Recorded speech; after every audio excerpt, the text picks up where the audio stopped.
Established offensive play for Minnesota, and naturally you hand it to Adrian Peterson across midfield. And Peterson on the first play from scrimmage will go the distance for a touchdown. Got some suddenness and some quickness to him in the hole. Good footwork. First and goal. Lynch. Woodson was in there, then he was stood up and look at him. He never quits. He never quits. He got in. That, my friends, is a bulldozing 3-yard touchdown run. Inside Jaguars territory. One man to beat inside the 15. Still going, and he is in. Jeremy Hill. They need a yard. Fourth down. They roll the dice. Pitch to Charles. He's got the first down. Charles to the 20. No one's going to get to Charles, and he is in.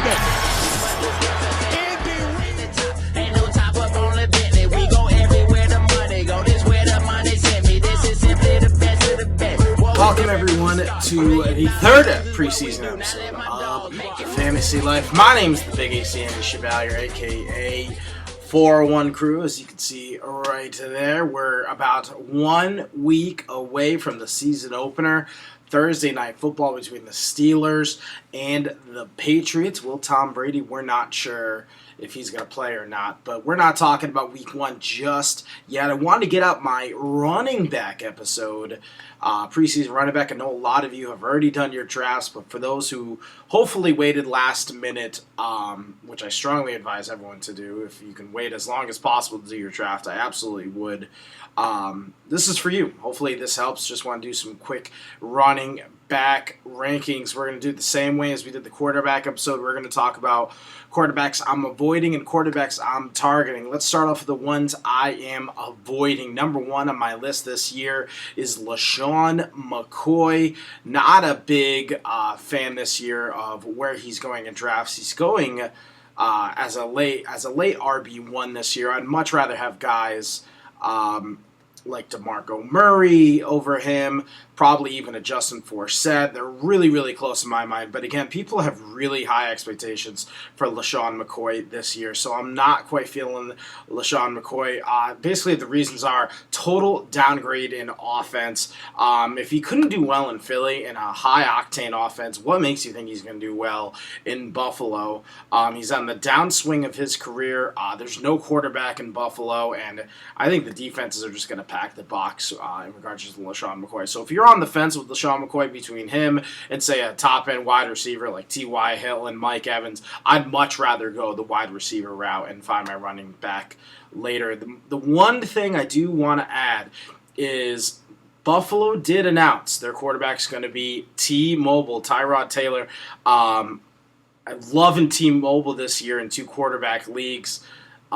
The addition of a running quarterback in Buffalo might do wonders for LeSean McCoy, so he might have actually gone up a little bit in my rankings. That being said, I still have him not as high as some of these other names that I'll show you on my tiers later. Another guys, I should say, that I'm avoiding this year are rookie running backs not named Amir Abdullah. Loving Amir Abdullah this year. I think he's just an explosive guy that could come off and be the guy right away. But I'm talking about the Todd Gurleys of the world, the TJ Yeldons, the Tevin Colemans, the Duke Johnsons, even Melvin Gordon this year. Basically, the reason is it's really, really rare for a rookie running back, to just come in and make an immediate impact. And where some of these guys are going, especially a guy like Melvin Gordon, who's going early round 3. I saw him go with the first pick of round 3 in some of my drafts. That's just amazing to me. Melvin at least is in a somewhat decent offense, but to go early round 3 before guys like Frank Gore, even guys like Carlos Hyde, I'm just not understanding it. Rookie running backs have such a small success rate. Yeah, there are outliers out there, but rookie running backs just really don't get it done. I do love Amir Abdullah. He's in a high-octane offense, an offense that just seems to get it done.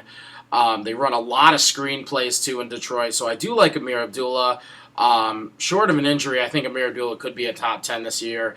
The only problem is everyone knows it. Everyone knows Amir Abdullah is going to be great. Everyone has him super high in their rankings. His preseason stats have been awesome. So Amir Abdullah probably won't end up on a lot of my teams because he's going super early in a lot of leagues. That being said, he's the only rookie running back I would even consider getting in drafts, especially for where people are going. Let's talk about running backs I am targeting this year. Number one on my list, I mentioned twice already, Justin Forsett. This is a guy who quietly last year was 8th in fantasy in half-point PPR leagues. PPR stands for point per reception. All of my rankings are based on half-point PPR. You get half a point for a reception. Justin Forsett, going back to him, he had over 1,000 yards on the ground, over 400 yards in the air receiving, catching over 50 balls with seven touchdowns. The guy is very, very consistent. And with Mark Trestman coming over from Chicago, it's only going to be good things for the running back in Baltimore.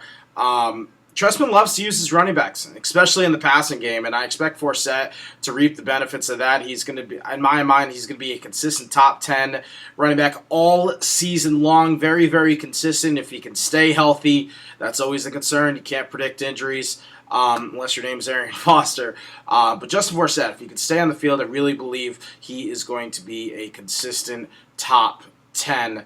I'm targeting him at the end of round 2, early round 3 in almost all of my drafts, and he has ended up on quite a few of my teams.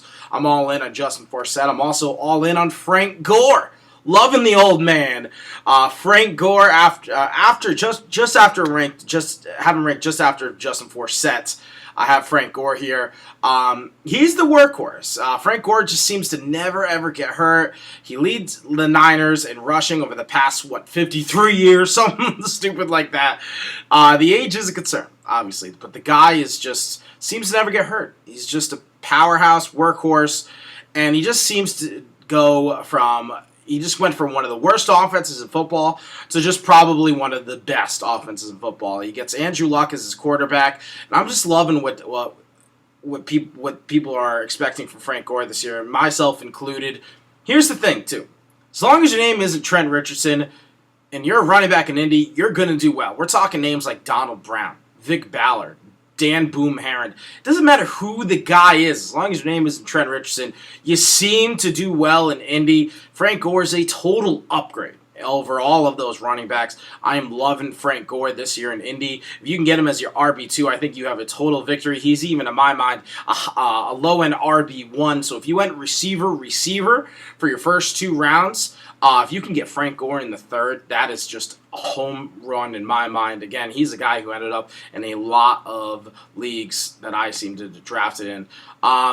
One more guy on my list, kind of a gamble pick, huge upside guy. He's going late in round 3, early round 4. Joe Randall out of Dallas. Again, huge upside. Anybody can do well running behind the Dallas O-line, including the big AC. I think I could probably get 600 yards behind that line. Joe Randall, I just really love I think he's going to be on fantasy championship teams this year. He's a guy where if he gets that starting job, he can stay healthy. I think he's going to be this year's DeMarco Murray. And a lot of people got DeMarco Murray late round 2nd last year, and a lot of good fantasy teams winning records at DeMarco Murray. This could be Joe Randall. Everyone's just kind of sleeping on it. They just don't think he's the same athlete DeMarco Murray is, and where in a sense that may be true. I just think the opportunity is just too much to overlook. Huge upside again with Joe Randall. I am loving him as my RB2 in any leagues I can get him. So again, if you went wide receiver, if you can go Frank Gore, Joe Randall, I think you're just going to be loving life right there. So again, I like Joe Randall. There is the concern of the Darren McFadden, but I will say this. It's a foregone conclusion Darren McFadden's going to get hurt. So yeah, he might seal away a game or 2 in regards to the starting job, but if you do decide to handcuff with Darren McFadden and McFadden gets the job, I would strongly recommend you this. Darren McFadden has a good game, 1 or 2 good games. Trade him. Get top value for Darren McFadden as soon as you can, because again, like I said, it's a foregone conclusion that he will get hurt. All right. let's move right on to our tiers. I had a question about tiers in my last video. What are the tiers? Tiers is basically my rankings for quarterbacks. I have them all around like the same level.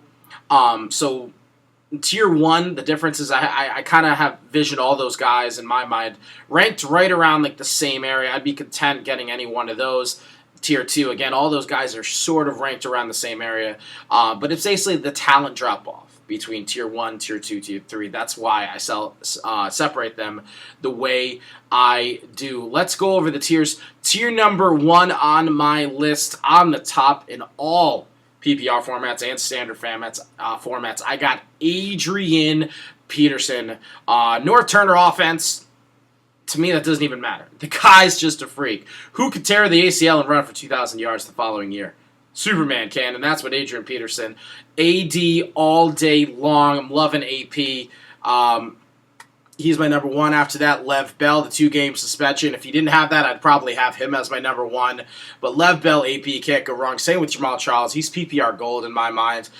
Doesn't get enough love. I mean, he had a couple injuries, yeah, but when he stays on the field, the guy's just a playmaker. I mean, he has taken to the house speed anytime he touches the ball. After that, Eddie Lacy would be very content to get Eddie Lacy right there. With Jordy Nelson going down this year, he could get a much bigger workload than expected to. So I'm liking Eddie Lacy. Marshawn Lynch, beast mode, touchdown machine. In the standard leagues, I like him even more.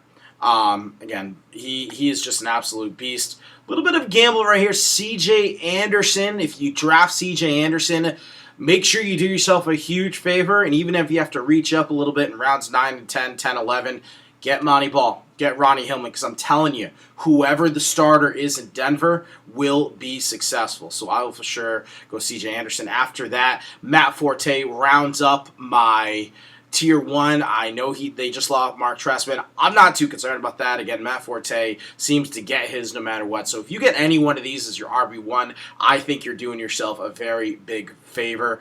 Ranked in my Tier 2, down the very top of my Tier 2 is that DeMarco Murray guy I was talking about. He's in Philly right now. I know everyone's concerned about the splits. Is it going to be 50-25-25, 50-30-20, 40-30-30? Who knows? It's a lot of people are concerned. But here's the thing. Phillies are going to run a crap ton of plays this year. So I'm not too worried about DeMarco Murray.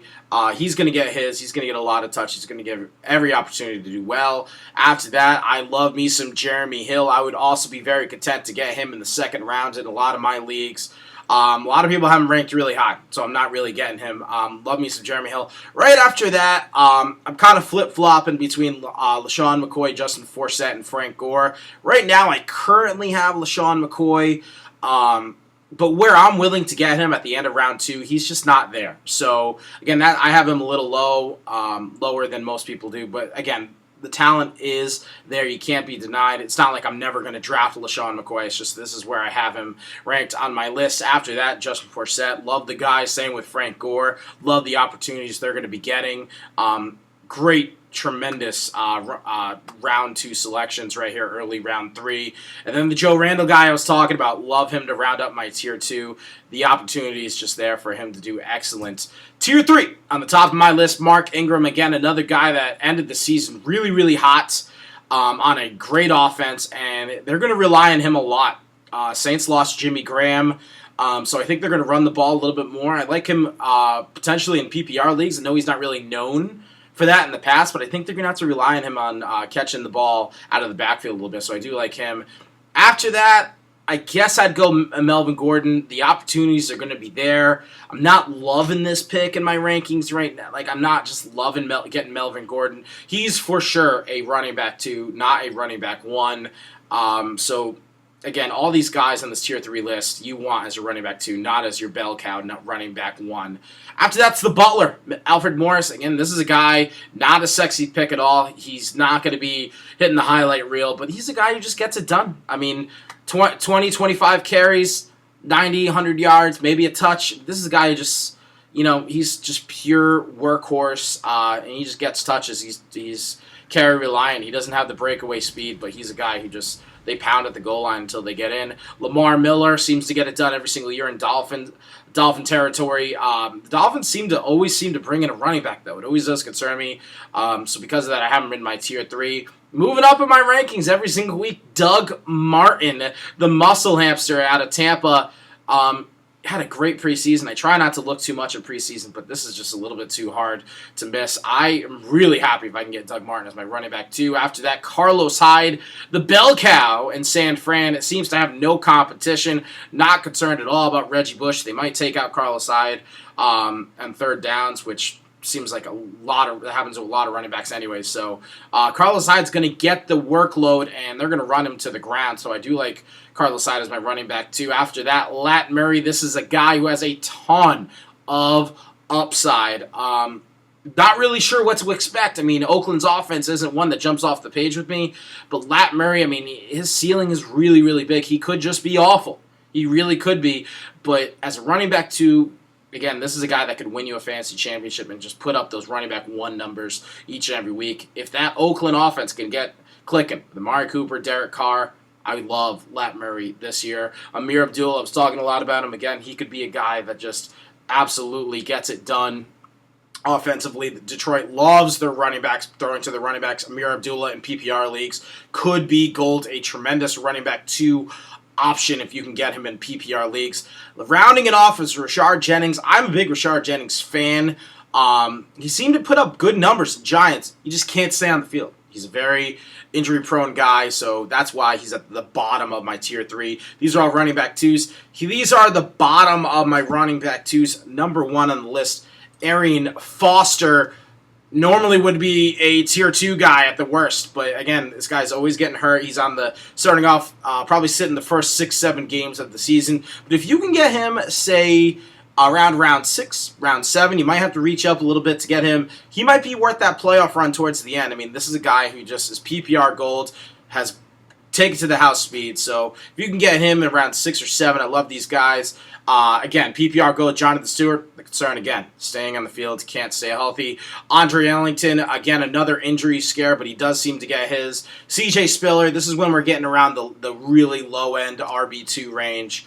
CJ Spiller now with the Saints. They could be using him a lot as Pierre Thomas, but I'm not quite sure. Alfred Blue, he's the bell cow for the first 6 weeks, so it seems. But again, not much upside there. Todd Gurley, everyone's loving him, the rookie in St. Louis, but I don't see much upside there. Same with Trey Mason. I have them right back-to-back. LeGarry Blount doesn't get really sexy with LeGarry Blount.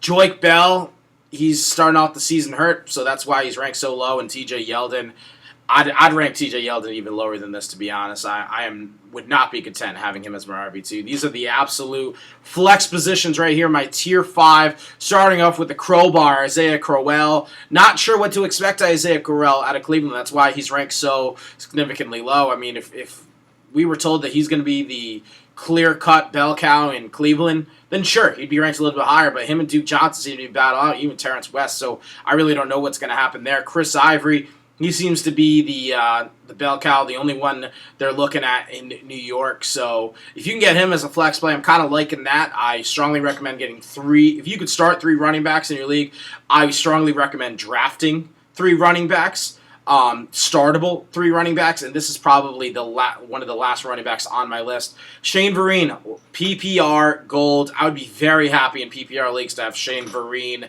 as my running back 3. Gio Bernard, again, he could be fantastic. If Jeremy Hill goes down, Gio could be the man and put up big numbers. Ryan Matthews, another handcuff in Philly. If DeMarco Murray goes down, Ryan Matthews is your man. Devonta Freeman, not sure what's happening with him and Tevin Coleman. That's why I have them ranked back-to-back. The opportunity's there. I think it's going to be a split, though. And if Steven Jackson couldn't do it last year, I'm not really sure what Devonta Freeman and Tevin Coleman can do. A guy I've been targeting as in the later rounds, Danny Woodhead. Again, a PPR leagues, he's the man. Loving him as my flex play. And Bishop Sankey, not much upside there. But again, he's just a guy who's going to be given the rock each and every game. And if the rookie out of Tennessee can get it done, look for Bishop Sankey to come in there and possibly do well. So he's the absolute lowest of my running backs that I'm willing to start on my list. This next list is guys who I seem to try to look for in all of my drafts. On the top 2, like I said, if you go C.J. Anderson, I'm getting Ronnie Hillman and Monty Ball on my team no matter what. Even if I don't have C.J. Anderson, I'm getting these guys in almost every single one of my drafts. The logic being whoever the starter in Denver is going to be great, is going to be awesome. And I think one of these 2 guys are going to get the opportunity. C.J. Anderson, I'm not sure what he hasn't had a full season yet. He already got banged up a tiny bit in preseason. So again, just the opportunities there for each one of these guys, Ronnie Hillman and Monty Ball. I would probably draft Monty Ball a little bit before Ronnie Hillman. David Johnson, Andre Ellington's handcuff. Again, if he gets the opportunity and he's the number 1 there, if Ellington goes down, he could be fantastic. Boom Herron, he did great last year. Whenever he came in, he seemed to put up consistent numbers. If Frank Gore does unfortunately get hurt, watch for Boom Herron to come in. He's the guy I'm targeting at the bottom of my drafts. Jay Ajayi from Miami. They seem to bring in a running back all the time in Miami. If for some reason they just decide to not go with Lamar Miller if he gets hurt or whatnot, he could be explosive. Darren Sproles, another guy who seems to get his every single year. He does it on special teams. He's clearly the third down guy in Philadelphia, so he could be that explosive flex play during bye weeks that could really win you a championship. I like him, again, late in drafts. Cameron Artis-Payne. This is a guy who I try to get in all my drafts, but there seems to be a guy in the room who always seems to reach up and grab him. Jonathan Stewart's one of those guys who gets hurt every single year, so I do like getting Curtis Artemis-Payne late in drafts. Andre Williams, again, Rashard Jennings seems to get hurt every year, so I love him as handcuff. I have Fred Jackson on this list, but he just got cut. Looks like he's talking to Seattle, however. So Fred Jackson still, again, this is an absolute bottom of my draft guy to get Fred Jackson. I think wherever he goes, he could still be a significant handcuff. And again, Darren McFadden, the guy gets hurt every year. I hate drafting him, but if he gets the opportunity in Dallas, he could put up tremendous numbers for 1 or 2 weeks. But he's going to get hurt. But just again, if you draft Darren McFadden, make sure you do trade him at max value after he does go off. I've been getting a couple of questions. That's going to round it up for the running back section. I just wanted to answer a couple of questions. I've been getting a lot of people have been asking about Davante Adams. Is he a top 15 wide receiver? I'm going to try to squeeze in my wide receiver rankings next week if I can. But Davante Adams, I'm not quite sure. I'm not quite sold yet if he's a top 15. I'm targeting him late in 4th rounds if I can. Again, a lot of people seem to be reaching for Davante Adams, so every opportunity will be given there. Again, Aaron Rodgers is probably the best quarterback in football right now, is throwing you the football. So he should have wide receiver 2 potential to be great this year. But I'm just not quite sold. I mean, there's a reason why he was the wide receiver 3 last year, and he did have some of those explosive games. So it appears like he should be great, but I'm just not quite sure yet. Sorry about those Jordy Nelson owners out there, too, who unfortunately probably had their draft and then drafted Jordy Nelson and had to let him go. That's going to do it for my running back episode. I'm going to try to squeeze in my wide receiver episode next week if I can. I'm not quite sure if I'm going to be able to do it. I'm definitely getting out an episode before week 1 where I'm going to be showing you my DraftKings roster, both my Millionaire Maker game and my 50-50 that I'm going to be playing. I'm going to show you my lottery picks and my safety picks that I have for those each lineups. And I'll answer your week 1 lineup questions, anything you may have. Please drop me a like on this video, add me on YouTube, leave comments both on Facebook and on YouTube, and I'll try my best to answer them. That's going to wrap it up for this episode of Fantasy Life Preseason Running Back Edition. Any questions, again, please leave underneath, and I'll try my best to answer that. Thanks for watching this week, guys. See you next time. Trumping Donald, they keep climbing on them suckers.